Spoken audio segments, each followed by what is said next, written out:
Hello, and welcome back to the second video in my little mini series about my TAPS kit or my patrol kit. This is the second video in the iteration. In the previous video, I covered all the modifications that I've made to my TAPS kit. In this video, I'm going to be covering all the equipment that I carry on my body in addition to my chest rig or my TAPS kit. And in the next video, I'm going to be covering all the equipment that goes inside of the TAPS kit. So if you haven't seen the first one, please go ahead and watch that, and please stay tuned for the next one. But to get started on the equipment that I carry on me or inside my pockets. So first things first, helmet. This is obviously a ballistic helmet. I've upgraded to the Team Wendy pads. These pads are great. I can wear my helmet all day and it's super comfortable. However, if you could wear something like a bump helmet, if that works for what you're doing, then that's also super comfortable and even more lightweight. But that's the helmet. The next thing that I'm going to be wearing on my body is my patrol gloves. So I've gone through lots and lots of gloves. These are Mechanics Fast Fits, but I've worn all the popular ones. I've worn the Oakleys, I've worn the SKD Pig gloves. I love those gloves, but I keep coming back to the Mechanics gloves for a couple reasons. One, they're a good middle of the road. They're dexterous, however, they're not so thin that they fall apart like the pig gloves do. The pig gloves are great, and once you've worn the pig gloves, no other pair of gloves is ever going to feel good enough because they just fit your hands that well. But the Mechanics Fast Fits are good enough for patrol gloves. When I'm grabbing trees, dirt, mud, and things like that, they protect my hands and they also don't fall apart. Why should you wear gloves on patrol? There's a couple reasons. One, conceal your white skin like I have. Two, you might end up touching stuff or people that might get you sick. So having some gloves can help save you from that. And three, protect your hands. Thorns and things like that, wires, like barbed wire, things like that will protect your hands, right? So those are gloves.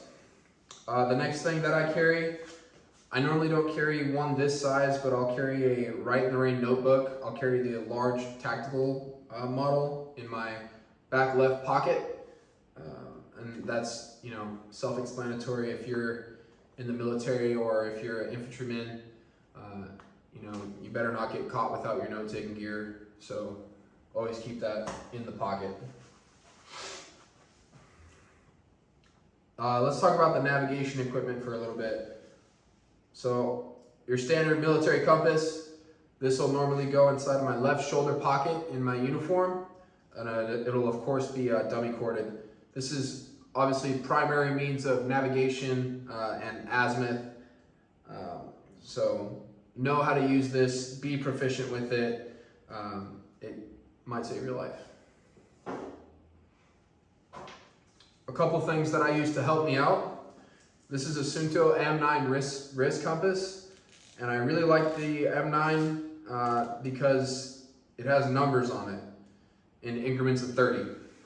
A lot of wrist compasses will just have north, south, east, west, or they won't have like a lot of numbers on them. And having the increments of 30 on here is really nice to be able to like make sure that I'm heading in the general right direction of my azimuth. If I know my route like you should, then it's really easy to just have this on, take a look down and be like, all right, yeah, we're doing good here. All right. So this normally goes on my right wrist. To talk about my left wrist, this is a Garmin wristwatch. I normally don't wear this. I usually switch to like a cheaper G-Shock watch for all the reasons that Garmin's are bad. To talk about Garmin's, this is a 601. And some of the reasons why they're bad is because they can be tracked, targeted, spoofed, jammed. But I have this as a stand-in for a military GPS, a stand-in for a dagger. So this will go on my right wrist sometimes. Usually it's the M9 wrist compass, and this goes somewhere inside the kit, which a dagger would. But I threw it in here because sometimes I'm wearing it, most of the time not though. Another item that I'm, sometimes I keep on me and sometimes I don't, is a map. If it's small enough, like this one, I'll put this inside of my left cargo pocket, just to keep it on me all the time. But if it gets any bigger than this, it has to go inside of a pouch or something like that. So I try to keep it on my body, but if I can't, or if I'm doing a patrol or something like that, it's nice to have it on, like on the front, on the chest rig, so I can just get to it really quickly. But sometimes I do carry it in my pocket, so I included it. Eye protection, ear protection. Wear your eye pro all the time. You don't want to get a stick in the eye or something like that. Ear protection, these ones are not comms capable, but I've used comms capable ones before. Active ear protection is awesome. I also carry some passive ear protection, just earplugs inside the case here. But I love using these, they're great.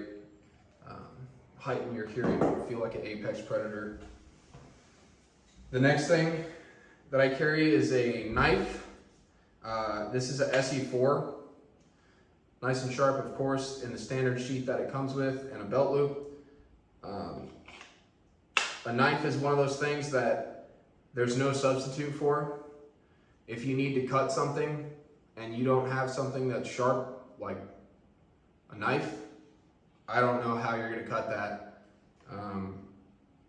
This is useful for literally thousands of different things. Make fire, field craft. Of course, there's the obvious use of using it to defend yourself. But if you don't have a knife and you're an infantryman, then you're seriously lacking and you need to get one. It needs to be on you all the time. And the final thing that I'm going to cover is my admin pouch. So you see a lot of people that have very large admin pouches, and inside of them they have really a bunch of bullshit. Maybe dip cans, batteries, ear pro, just all kinds of dumb crap that they don't need or should be somewhere else. So this is what I use for admin. This is just a Right in the Rain notebook cover that I have an assortment of matte pens and a pencil, all of my required cheat sheets, more cheat sheets, map protractors, which I've modified a little bit. I carry a few. I carry 3 because, you know, 2 is 1, 1 is none, and I guess 3 is 2. But to talk about my protractors, how you can modify yours. 1, I use whiteout on the numbers here so I can read those numbers very clearly. 2, 2 strings on it, so you can use those to measure degrees apart from each other, or you can use them for other aircraft things. And the most important modification that you can make to these is spray them with a coat of clear coat on the front and on the back. The reason why, if you buy one of these from the store, within a month, all of the numbers are going to be rubbed off from dirt and stuff like that. If you spray it with clear coat, it gives you that protective layer. And I've had these same 3 protractors going on a couple years now. Another layer of protection that I have for these is the plastic bag. You can see each one of these gets its own pocket where it gets folded and then folded over. So none of these are rubbing up against each other. They're all protected inside the plastic bag with clear coat. Keep those things safe. Your map tools are absolutely critical. More cheat sheets, a ruler for map work, very useful, and a calculator. Maybe you're better at doing math inside your head than I am, but I'm not, so I carry a calculator. These are cheap, light, and small, and I just carry that right inside there, and I use it all the time. Fold that up, zips closed, and this goes in my right cargo pocket. All right, with that, that covers all the stuff that I normally carry on my body and inside my pockets. Stay tuned for the next video that's going to cover all of the equipment that I carry inside the chest rig. Thanks for watching.